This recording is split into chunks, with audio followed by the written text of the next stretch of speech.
To NoBorders Rotaract meeting. Today we are having a wonderful speaker, Wendy Kincade, who is our Rotaract Club advisor and Rotarian, and she has a master's from the University of Oregon in conflict and dispute resolution. So she's going to speak to us today. It's International Day of Peace, so we're going to learn a little bit about what she knows, and I'm excited to get started and hear from you and have a little bit of an interactive session. So I'll go ahead and turn it over to you, Wendy, and feel free to introduce yourself and kick it off. Okay, thanks, Patty. This is Wendy Kincade, as most of you know me. I guess I want to start, though, by figuring out who all is actually in the room today. So, Patty, I don't know if you can facilitate having everybody say hi or something? Yeah, sure. So far, right now, you've got me, club president, and then we've got, I think, Steven. Steven, you want to say hi? Hello. Hey, hi, Steven. Okay. We also have Alejandro is joining as well shortly, and we may have a couple of other callers hopping on just a little bit late. So as they jump on, they'll probably silently jump on and then be around for the questions and answers and things like that. So. Okay, cool. All right. Well, then I'll go ahead and I'll just jump right in here. So basically, so again, I do have a master's from the University of Oregon. I graduated in 2014, so I'm kind of a late starter on education. I consider myself to be actually on the 20-year plan. Every 20 years I get a degree. I graduated from high school in 76, got my bachelor's in 96, and actually I got my master's 2 years early, so 3 years early, I guess. Anyway, so what I want to talk about today is specifically kind of the basic cliche of that conflict resolution starts with the self. I know we hear that all the time, but one of the biggest parts when I was going through my schooling was teaching us how we handle conflict, how we see conflict, how we use conflict individually. And so that's kind of what I'm going to approach today, is kind of providing some concepts and tools for helping each of us individually be more peaceful with ourselves as well, and by virtue of being more peaceful with ourselves, we tend to be more peaceful with others. So you probably have heard the term emotional intelligence. I'm not sure. So Patty, have you heard that term? Yep. Yep. And Stephen, are you familiar with that term? Yes. Okay. Okay. So I'm going to define it specifically for what we're talking about today, because obviously it encompasses a lot of things.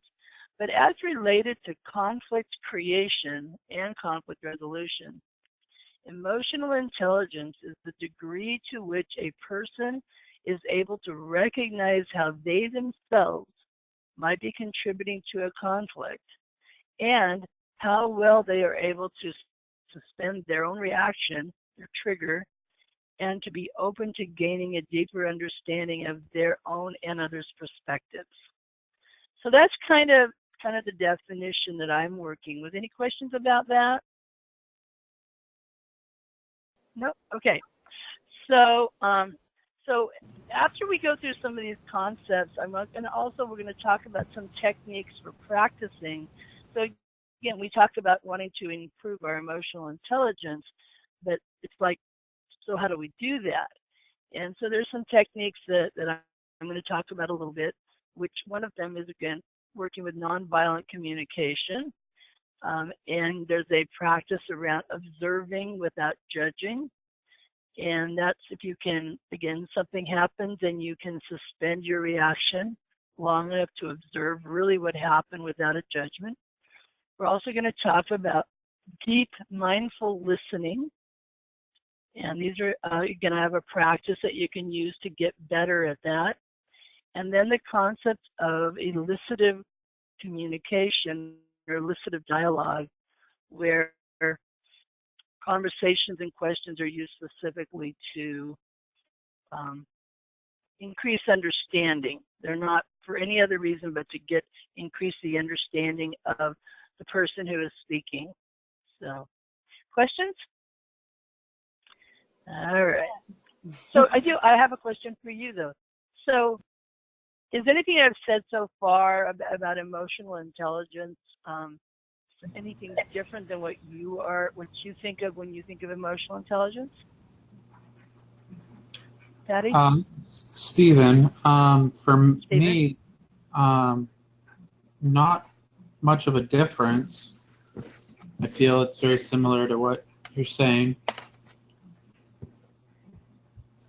Yeah, Okay. I think also I would say the same thing. Yeah. I think it's a lot of, emotional intelligence is a lot of, like you mentioned, recognizing how you yourself could be contributing to something and how to deal with your own emotions, and realizing that what you do does affect other people regardless if you want it to or not. Right. Yeah, and that sometimes in a conflict, well, actually not even sometimes, anytime there's a conflict, everybody's contributing in some way or another to it and hopefully toward the resolution. And that's because we're human. So, yeah. All right. Anything else on that? I mean, we'll keep coming back to it, but I guess the other question I might have is, so when you are around somebody who has a really low level of emotional intelligence, do you recognize that? Do you know what that looks like? Either of you? What are the signs?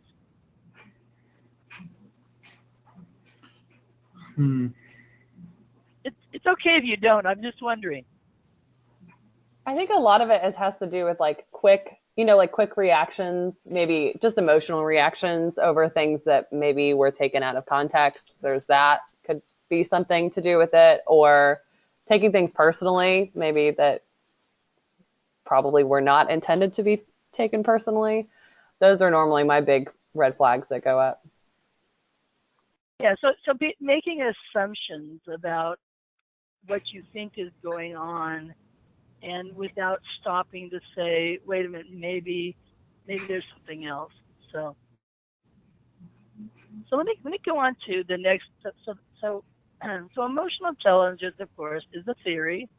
It's this is based on years and years of a guy named Daniel Coleman, who wrote a bunch of books and a whole bunch of articles on the topic. He is expanding it now, actually, into adding some other stuff to it. Anyway, but at some point, if you guys would like, I do have a reading list if there's any topic that you want to learn more about. But ultimately, for this discussion, the idea is to recognize that we contribute to conflict, and we have very little control over how other people respond to conflict. We have very little control over how we respond. And so kind of our job is to see if we can do a better job of controlling our own responses. And I don't mean control in just don't say anything. I mean really physically actually no longer being triggered by things that have triggered us in the past, because we have a different understanding of how that information is coming at us. So I'm going to give you an example. I'm going to give you another theory, and then I'm going to give you an example around it. So in international relationships, there's a theory referred to as the security dilemma. And I'm going to read kind of the textbook definition of that, and then I'll explain a little bit better. But basically, it's a term used in international relations, and it refers to a situation in which actions by one state or country or entity intended to heighten its own security, such as increasing its military strength or making alliances. So it does something, and it's perceived by another state as preparing to perform acts of aggression against them, which then makes them respond with similar measures that are then similarly perceived as aggressive by the first state. So I'm going to give you that's a lot of words, and I'm going to give you an example. So I wake up one morning and I look out the window, and my neighbor has built a fort around their house. My first instinct would probably be to think, wow, I'm in danger. This guy is getting ready to attack. What do you think is going through his head when he built the fort? Possibly security. Right. Maybe he's feeling threatened, right? But his act of doing something to help himself feel safer has now made the neighborhood feel that they're in danger, that they're at risk. So anyway, so I personally go out to the gun shop across the street, and I buy myself some rifles and a bunch of ammunition. And as I'm carrying these things home, because I'm worried about my neighbor, he sees me carrying this stuff into my house, and now my actions to make myself feel safe in response to what he's done to make him feel safe, now he's seeing this, so now he's definitely concerned that he is not safe, so he's now going to go get his own weapons. And now it's okay. And so you think about in real life, what countries do with nuclear weapons. One country has a weapon.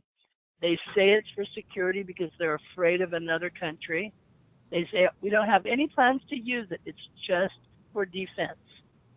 But now the other country says, okay, fine, but you have that weapon, and anytime you get mad at us, you could aim it at us. So we need to protect ourselves. And so if you think in terms of just on a regular basis, so if you and I are talking and I start to feel unsafe, I then start doing things that I believe will protect me from you. But what comes across, and again, this is theory, what comes across may be that I am now becoming aggressive. I'm pushing you away to protect myself. This looks aggressive. And so anyway, so in short, acts of protection are interpreted as preparation for acts of aggression. So in a nutshell, that's what the security dilemma is about. Can you think of any examples that you know of specifically that you might be able to relate to this? Not to bring in politics, but I specifically think of North Korea. Right? Absolutely. Absolutely. Yeah. David? Well, I mean, that was my first thought also when we talked about nuclear weapons. And I just think about all of this in the way of perception on how we and how they perceive what we or they are doing. Yeah, it's also interesting because I think everybody has a different defense mechanism, especially when it comes to like even just communication. And, some people, their defense mechanism may be to stop talking, or others may be to talk even more or try harder to, win your affection, or everybody reacts differently. So it is interesting to think about it from that term as well, as everybody's security forces may be different. Yeah, and absolutely, and I think, though that just when we feel vulnerable, when we don't feel safe, we tend to shore up our protection. However we do that, and once we close ourselves off from the other, they may not, but they may perceive that we are preparing to be aggressive to them. So I know that this is probably a pretty unpopular political position to take, but do you really think the North Koreans are just a bunch of jerks? Or do you think that they're afraid? I believe that they are afraid.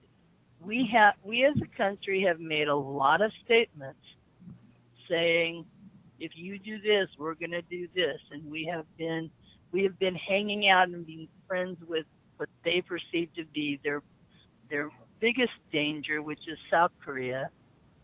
And so this is where we get to the next piece of the concept of the idea that one who is being aggressive, or appears to be aggressive, is simply a jerk, whereas we're the good guys and we're simply trying to protect ourselves.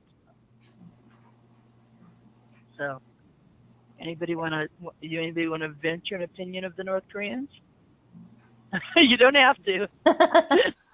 I mean, first. Wait, Sorry, go on. Somebody. Well, personally, I do not know if they are afraid or if we are afraid or whatever, but in my opinion, it's more or less who strikes first. At this time, it's just rhetoric. Just like the Cold War in some senses.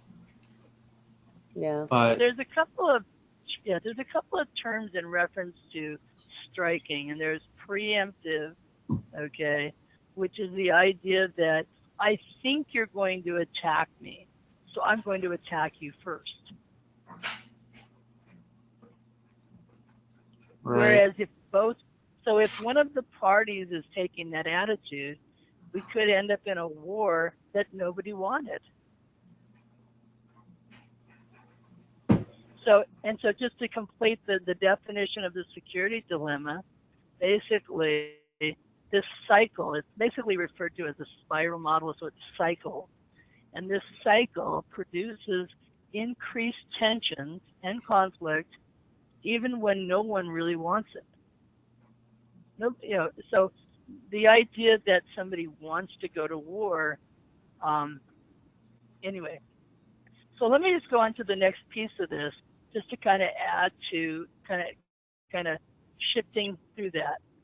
So, and thinking in terms of the security dilemma, as much about individual interactions as well as countries, okay? Because again, the United States as a country can't really control what North Korea does, but they can control what they do. And so going back to individually. So here's the next theory. Excuse me. This is a social psychological theory. It's called the fundamental attribution error, and it doesn't matter what it's called. Remembering that's not that important other than if you want to look it up.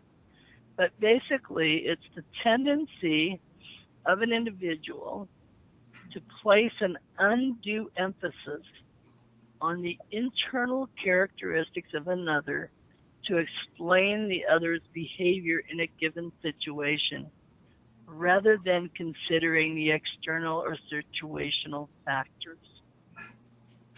So, putting that into layman's terms, and that is the idea that when somebody does something stupid, what we perceive as stupid, we tend to go to they're a jerk, or, So again, let's say that I spill the milk in the kitchen, so all over the floor, and somebody comes in and says, "Wendy, what an idiot. You spilled the milk on the floor." And it doesn't ever occur to them that there might have been something going else. It's specifically they attack my internal characteristic of not being smart enough not to spill the milk. We as human beings tend to do that. We tend to see someone's behavior that we don't like, or even that we do like for that matter, and we assume it is a character attribute.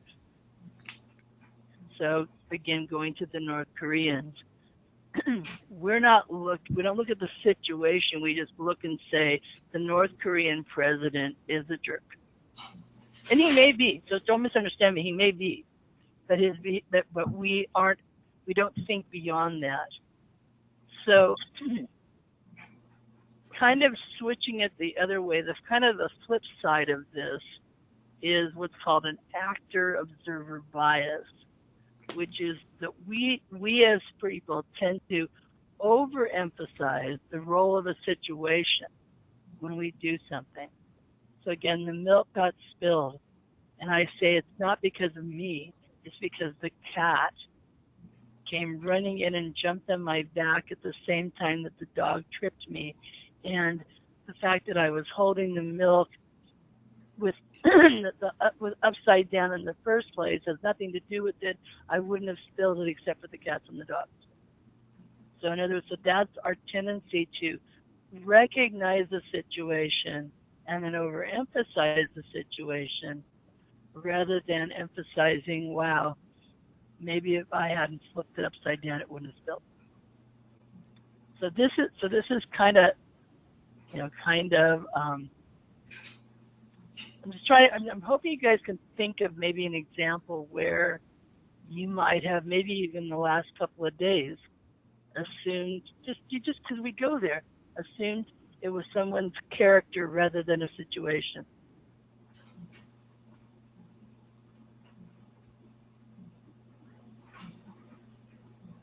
Any thoughts? Nope. I'm trying to think of an example, and I'm having a. It's okay. Yeah. So, yeah, and it's kind of hard to do. But basically, so So I'm going to share a story with you then, because I think it's kind of covers this as well as another concept. So, at one point, my partner Karen and I were living in the same house with another adult woman. So the three of us, Wendy, Barbara, and Karen, are living in a 3-bedroom house with 1 bathroom. And I really, really, really hate washcloths. I especially hate dirty washcloths. And now I'm living in a house and sharing a bathroom with 2 women who like to use washcloths. And every day I go into the bathroom and I see these washcloths, and all I can think of them as breeders of germs and all that stuff. And my mind just, every so often will go to this. Boy, if these guys were smart, they would know better. Okay? But they're not smart enough to know not to use washcloths. And then we extend it even further to, and if they cared about me, they wouldn't use washcloths because they know I don't like washcloths. And so here I am going all along just assuming, negative motives, insincere, whatever motives about these 2 people because of, because my needs not being met. So anyway, so one day, we were talking about other challenges of cohabitating, and I said, well, let me use an example. I said, I hate washcloths. And they both looked at me like, really? We didn't know that. I'm like, well, of course, And Karen says to me, she just kind of shakes her head, and she says, Wendy, she says, if I don't use a washcloth, I don't get clean. Because she works in a factory where she gets dust and mud and dirt on her every day. And she says, I don't use a washcloth. In other words, it kind of shifted my thinking, it has nothing to do with me. It's not about me. Yeah. And it sounds so silly, and yet I think this is where we can start building our emotional intelligence, is around recognizing sometimes when we think, why do they do that? I keep assuming they do it to irritate me, or they do it because they're not smart enough, or again, it's a character flaw. If they didn't have these character flaws, they wouldn't be doing it. When sometimes if you just stop and ask a question, you find out there's a situation around it that either you're stuck with, like Karen's got this dirty job, or that you could find a solution that helps both of you get your needs met. So that's kind of thinking about, you know, I'm just going to read the definition again. Just so in social psychology, a fundamental attribution error is the tendency of an individual to place an undue emphasis on the internal characteristics of another to explain that person's behavior in a given situation, rather than considering the situational factors. Does that make sense now? Yeah. Sound a lot less like just a bunch of words and more like. Okay. So, can you think of an instance when you might have done this that you'd like to share? I'll share. You made me think of one with your washcloth example, which is Okay. not at all relevant to a washcloth or that kind of example, but it did make me think of one.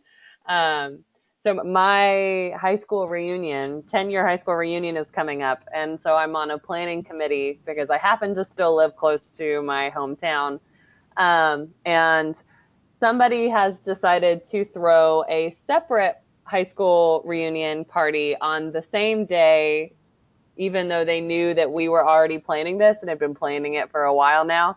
They decided they were going to have their own thing and be a bonfire, and they made like a secret like Facebook group to invite all of our classmates except for select few. And so we ended up finding out about it because somebody asked. They were like, wait, is this the same thing? Is this girls, or is what you're planning different? And a lot of our group members got really upset, and they were like, does she not like us? Why does she want to do this whenever we've already been planning it? And got really upset and like defensive over it. And my initial reaction was she probably just doesn't want to see somebody at the reunion, and so she just figured she'd have her own. But it was really interesting to see how everybody instantly got offensive. Like they were on the defense and they were offended, and felt like it was a personal attack on them. When I'm pretty sure it wasn't a personal attack on anybody, but I didn't actually ask, but I probably should. But it was an interesting play of an event. Right. Well, and it sounds like this might be an opportunity for somebody from your group to ask, rather than, again, continuing to assume whatever you're assuming. Yeah, exactly. And I'm just going to make a statement of it.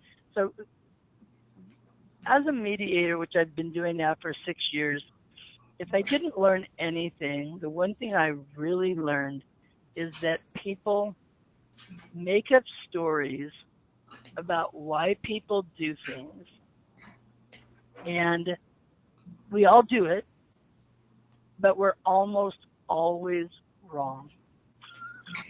that was the thing. Yeah. Is I'm sitting there in mediations and I'm having these, I'll have a private conversation with one and then with the other, and they're both saying, well, I know they think this, and this, and this. And you go over to the other one and they go, I think they and they're just totally so wrong. And so hopefully what I've learned is when I start making up stories about why somebody did something that it's upsetting to me, that finding a way to just say to them, explain to me why you're doing this, because it is upsetting me. So anyway, nice example, good example. Stephen, do you have an example you want to share? Well, when you're talking about the washcloth example, I thought of something happened today, but it wasn't really a conflict. I don't know. When I was driving to the post office, there was an intersection I was in line for, and I stopped short of where the next car was so that I could let in a car coming from a parking lot that had been sitting there for a few minutes that I had noticed. And, you know, it was pretty evident that I was going to let them in, and as the car in front of me started to move, the truck behind me got, I guess in a way, on an offensive and honked their horn. And as they were doing that, they most likely saw and realized that I was letting that car in, because there was no issue after that. I didn't get flipped off. Okay, so they said so that first they were thinking you were a bad driver, and then they recognized the situation and settled down. Yeah. Yeah. Cool. So not a direct so, conflict, I guess, more or less indirect. I don't know. No, it's a good example of basically reacting based on incomplete information, and then being able to shift and say, oh, wait a minute, there's more information here. It's kind of like when somebody stops for a pedestrian, and somebody in the other lane goes flying past and thinks, why the heck are they stopping? It's a green light, or whatever it is, and turns out there's a pedestrian in the sidewalk, and so any example of reacting without complete information in a way that is conflict creating is a good example. So continuing along that, again, keeping in mind that we're always going to bring everything back to the conflict resolution starts with ourselves. How can we improve our emotional intelligence? And so going back to the example of let's say we're the one who saw the car stopped, wondered what the heck they were doing, but stopped anyway just in case, okay? In other words, we didn't let our reaction, which says, screw you, I'm going through. We allowed ourselves to suspend our reaction and wait to see if there was more information about that. And so that's what we're constantly, hoping to do, and we can actually start reducing conflict in our world, which then extends out to, which I do want to make a disclaimer here, and that is, I still have a lot of conflict in my life. So it's not like I've got these principles and and it's a lot of work to keep being mindful, to keep recognizing when I'm being triggered, and I've gotten a lot better, but I can't say that I'm like, this perfectly conflict-free individual. Wouldn't that be nice? So, okay, so, excuse me. I can have a little drink of water here, but that'll help.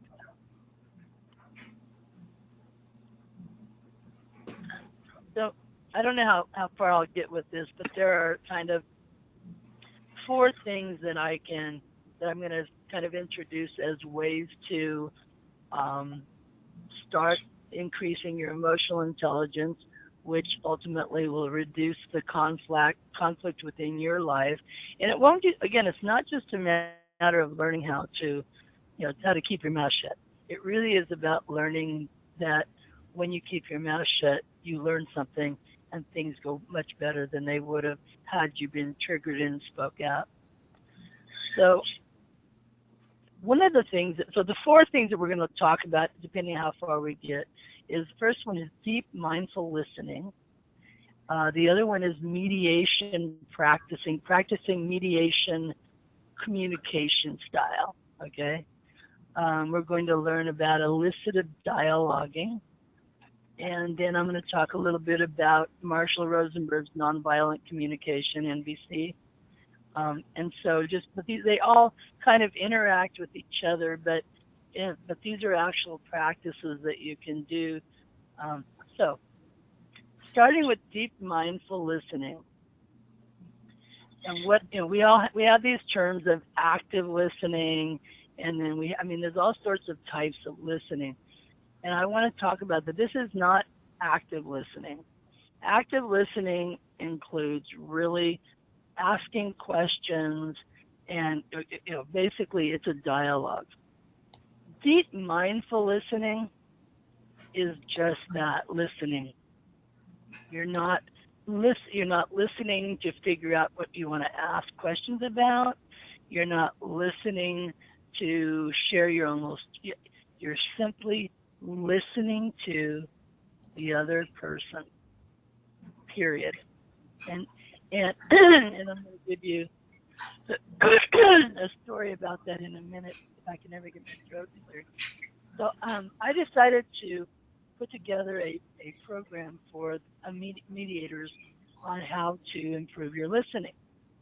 And I did this specifically because I have trouble listening, and I wanted something that would help me improve my listening. And so when the first thing I started doing was I started paying attention to those times when I wasn't listening anymore. I'd be sitting there, somebody's talking to me, and all of a sudden I realized I hadn't been listening for 10 minutes. And I stopped and said, okay, why weren't you listening? And over a month I came up with this list of reasons why I stopped listening. What gets in my way of my ability to listen and stay listening? So I want to ask you guys, before I even give you any of these, what's one thing that could make you stop listening, even when you're still in the room?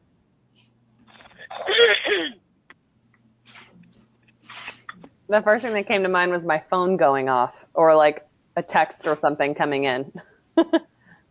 Okay, so a distraction. Oh, yeah. A distraction, yeah. So we got lots of those. What else? I think that also some thought that come to my mind, maybe. What's that?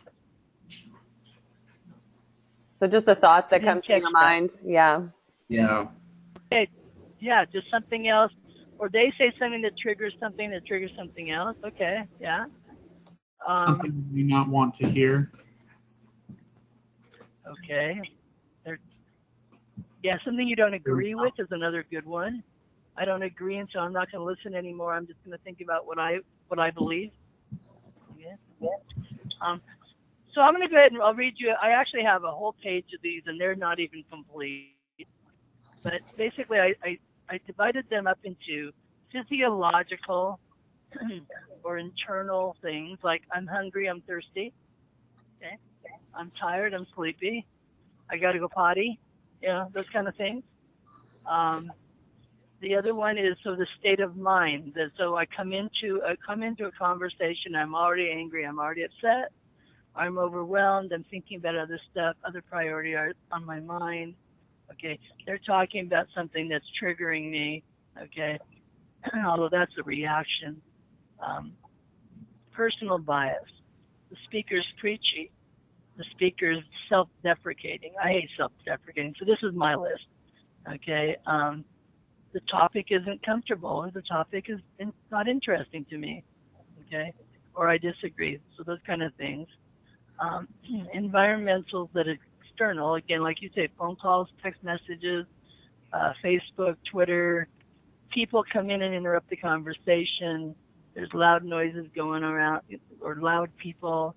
There's voices in the hall, something like that. State of mind, and this is a reaction. So, and this is probably one of my favorite, maybe not favorite, but most common things, is if I'm not feeling heard. So if we're having a conversation and I say something and I'm not acknowledged or heard, I'm off in my own little, nobody loves me, I mean, it's not quite that bad, but you know what I'm talking about. I'm off in this other area now. So not feeling heard, not being acknowledged, being interrupted, being disagreed with, being verbally attacked, being disrespected, being ignored. So all of these are things that, that might get us to where we can no longer pay attention. And then personal reactions just to the conversation, though it's boring or confusing, too much information, speaker talks too fast, too slow. They use trigger words that sets my mind off. I have this need to share my own story, so I can't hear theirs anymore. So, and then of course, probably the biggest one is that we all have a habit of not listening. We've all given ourselves permission to shut down. Somebody's talking, and we're like, yeah, whatever, and we just go away. Does that sound familiar? Yeah. Yes. Yeah. So two summary statements I want to make about that, and that is, so one is, why is it important to stay listening to people? Because they're human, and they deserve it. So even when they're talking about stuff that we don't care about, they need to stop, and we need to listen to them. We need to stay in deep listening, not in how can I get out of this conversation, or how can I shift it to a different conversation. Yeah. And so so that's kind of the thing. It's really hard to do it, but to be mindful of, when did I stop listening? And then saying, and why did I stop listening? And all this very quickly, and saying, and now go back, you're listening again. Easier said than done, I'm sure. So let me tell you a story of an example of this that was really incredible. So I did do this in a workshop, and everybody that was in the workshop, I mean, they really got it. So I'm going to encourage you to try to do something, to try to practice this yourself. But here's my example. Was one day Karen was talking to me, and I'd been sharing with her all this, this idea of studying how to stay listening and all that. So she was very much aware of what's on my mind and whatever. Anyway, she comes back, and she's had a rough time with a group that she works with. And she's just, she's not mad, but she's definitely upset about this whole thing. And she's telling me, what's going on, and I'm listening. And then there's this point where I just kind of went, okay, I know what her problem is, and now I'm ready to talk, my turn, kind of thing.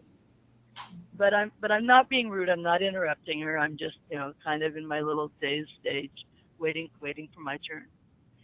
And all of a sudden, she just stops, and she looks me straight in the eyes, and she says, "You're not listening anymore." I'm like, and she says, "Because you want to talk."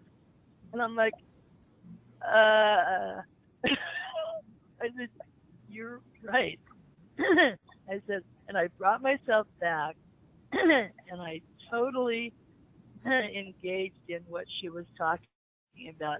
And the miracle of this whole thing was that when I really was just listening to her, and when she was done, I could tell her exactly what it was that she needed and what she hadn't been able to figure out. But I was able to because I had really listened, and I said, "You just want to work in an environment where everybody is kind to each other." And she goes, "Yes." And it's just one of those things where, it just sounds so cliche, but yet, we all know we want to be heard, right? We all know we want to be heard. Why would we think that other people don't want to be as heard as we are? Because not being heard is really probably the biggest creation of conflict. Yeah. Especially in our relationships. I mean, I'm not saying anything you don't already know. If we're not heard, we're not happy. But, and this is where the workshop comes into, is that we don't know how good it feels to be heard if we've never experienced it. So the workshop is about basically making people practice listening, deep listening, deep listening, and then they experience it, and then they're able to deep listen to the next person. So that's so as far as the things to practice, starting with just, again, when you're listening to people, listen, stay listening, recognize when you're not listening, come back. Does that make sense? Yep. Yeah. Yeah, active listening is important in some situations, but active listening can actually get in the person's way of telling you what they want to tell you, because you're forming questions and you're not, as soon as you form a question, you're not listening, and so. Any comments on that? Thoughts? No. Okay. All right. So mediation language. And so basically in mediation, we have two basic concepts. And that is that in a conflict, people have positions and they have interests. A position says, I want to go out to dinner. I want to go out to dinner. The other person's position is, I want to stay home and eat. These are positions. We're not going to solve any of our problems if we just continue to talk about our positions. I want to go out. I want to stay in. I want to go out. I want to stay in. And then eventually, if somebody might say, okay, fine, I'll stay in this time, but you have to go out with me next time. Okay, that's a compromise. Somebody wins, but not really, because even the person who gets to go out to dinner is now having dinner with this person who's not happy because they wanted to stay home, or vice versa. Okay, so then we talk about interests, which are the reasons for having a position. So I want to go out to dinner. Why? Because I'm hungry. No. What would you achieve? What need would be met if you actually got to go out to dinner? Well, I wouldn't have to cook. Okay, well, what's wrong with cooking? Well, you know what I'm saying is this, well, I'm tired, etc. And you start moving toward the idea of what is it that we achieve by meeting our interests. So here's the story, and I don't know if I've told both of you this story before, but since we're recording, the other people haven't heard it. So you have two young girls, a 12-year-old and a 10-year-old, and two sisters. And their mother is in the other room, and she can hear the two girls in the kitchen arguing. And so she comes in, and she sees that these two girls are fighting over an orange. And one girl says, Mom, I just have to have this orange. If I don't have this orange, I'm going to die. My life will be over. And then the younger one says, no, I have to have this orange. If I don't have this orange, I literally will die. And so in a normal situation, a mom might just take the, well, how about if we split it in half for you, half for you? But that doesn't address what their interests are. So mom's a little smarter, so she says, so why is it that, what is it about this orange that you need? And so the older daughter says, well, I'm in this cooking class, and and we need orange peels in order to make this cake. And if I don't do an amazing job in this cake, I'm going to get a poor grade. And if I get a poor grade, it's going to screw up my GPA, and I won't get into the college I want to get into. My life will be over. Okay, mom says, and she said, the little one, she says, why do you need this orange? Well, it turns out the younger girl had been watching TV and had learned about scurvy and how people years ago were getting scurvy from lack of vitamin D. And so she was convinced that if she didn't eat sufficient oranges, that she would, in fact, would get scurvy and die also. So what are some of the solutions? Now that we know what their interests are, what are some of the solutions? Obviously, we've expanded the solutions from you get it, I get it, we each get half, or nobody gets it, to being able to really come up with some solutions that gets everybody's needs met. So the practice here is the practice here is to think about when you're in a conflict with somebody, whether whether you guys are still in that positional conversation, or whether you can shift it to what is it going to accomplish for you? What do you need? Questions? Comments? Examples?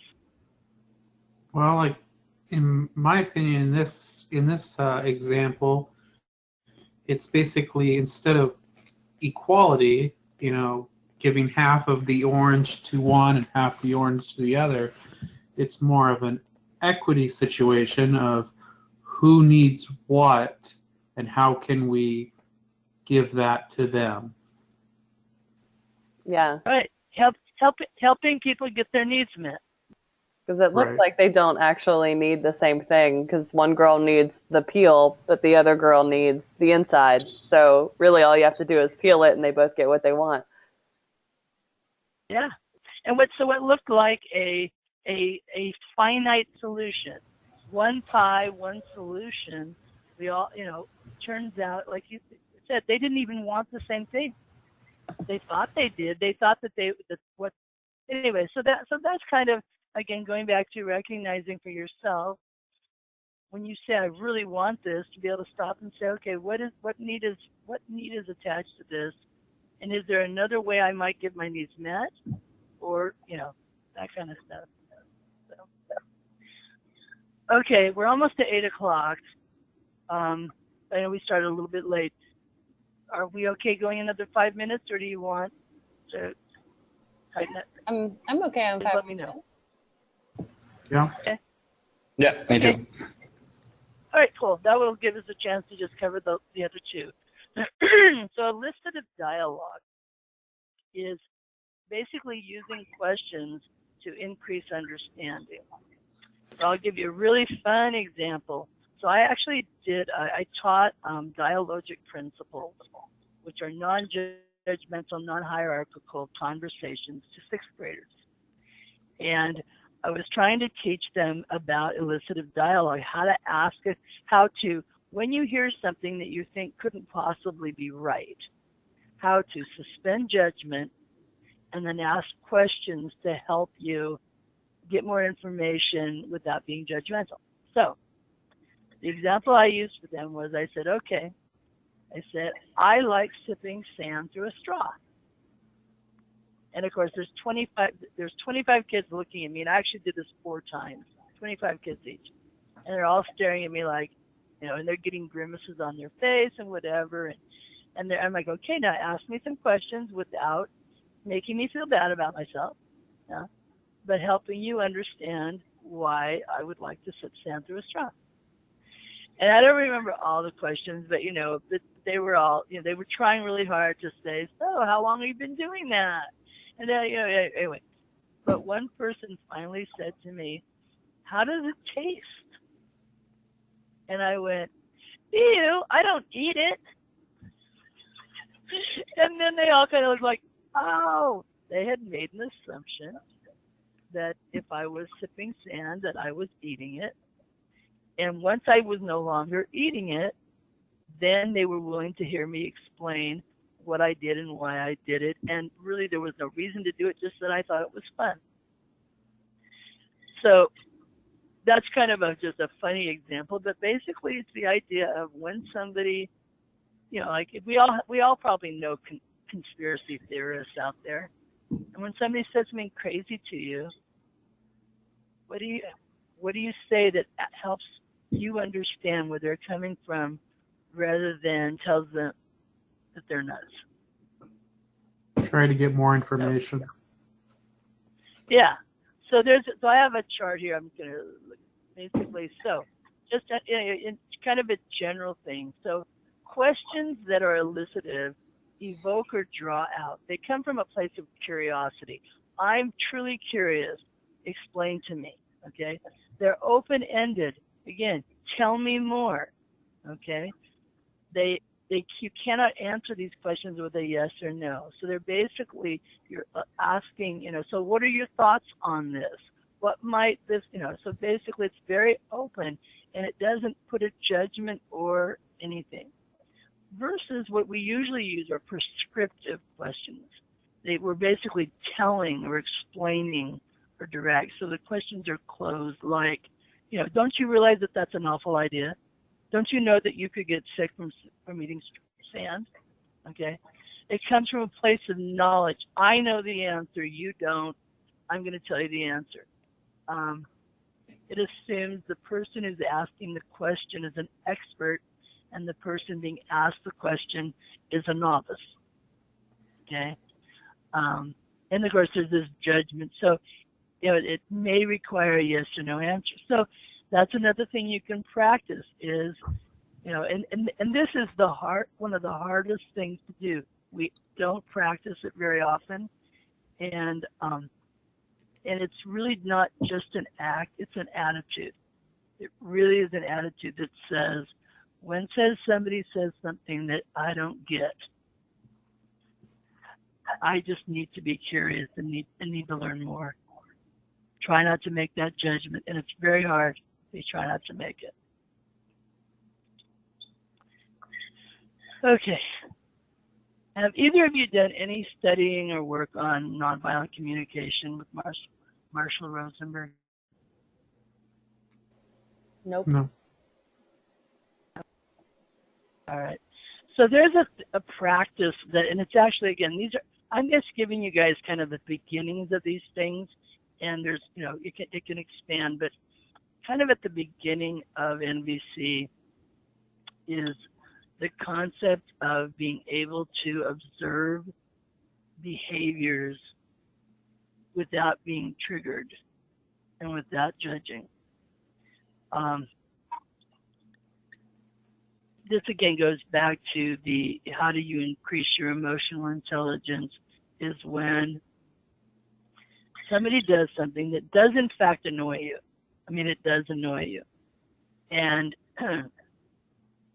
so let's say, example, you're sitting around with a bunch of friends, and every time they get the chance, you got this one friend who just constantly puts you down, you know, reminds you about something you did that was stupid, and just, you know, and shares people.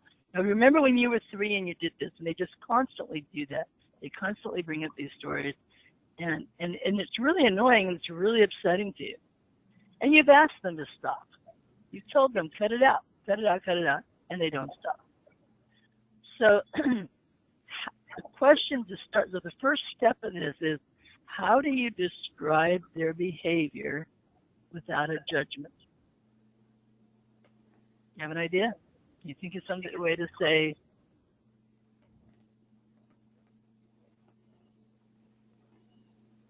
I'll give you guys a chance to think about it.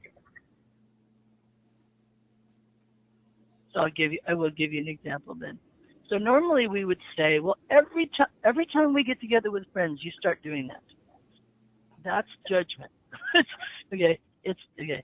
Instead, you can say, yesterday, when we were meeting with Bob and Sue, you told them the story about the time I peed my pants in the library. There's no judgment there, right? Do you hear a judgment in that? Nope. Sounds like facts so far. Yeah, it's facts so far, okay? And that's the first step of really being able to think in terms of nonviolent communication is when you hear something or you see something that bothers you, stopping and saying, okay, what did I just see or hear? Because then from there, because the person can't argue with you. They can't look at you and go, I never did that. When you say you always, they can say, I don't always anything. So you say, yesterday, you know, you did this. Do you remember that? Yes. So would you like to know how that made me feel? You know, and it kind of goes from there. But the first step is simply just being able to stop and say, what just happened, without a judgment. And then there's a whole nother training that for another conversation we can talk about. But that just these are just kind of some first things you can do to start really increasing your emotional intelligence. And the one thing I didn't say, but I didn't say specifically, but we kind of said it. When you are making up stories about what people are thinking, stop making up stories and just ask. Ask elicitive questions though about, so you can use the concept of when you use wash. You know, I notice that every time you take a shower, you leave it dirty. Not dirty. You leave a washcloth, your used washcloth in the shower. You go, yeah, I do. Sure, I do. Would you like to know how that makes me feel? You know, and kind of going like that. So, anyway, that's probably enough. I guess, yeah. I mean, it's really hard to kind of, you know, narrow this stuff down. But ultimately, I think from kind of just pulling it all together into an international piece. The work that I do has always been focused on peace, because I learned at some early stage in my life that people who are not doing what they feel is satisfying to them are not able to let other people do things that are satisfying to them. It's really hard to live and let live when you're miserable. And so if we can individually kind of, build up our ability to have empathy for others and ourselves, but also kind of practicing these things, it really creates this incredible connection with other human beings that don't happen when we're making assumptions about what they think about. But expanding that to, if you look at all of the world wars, if you study them at all, you'll find out that many of them came because somebody with low emotional intelligence was feeling disrespected, unsafe, unloved, unconnected.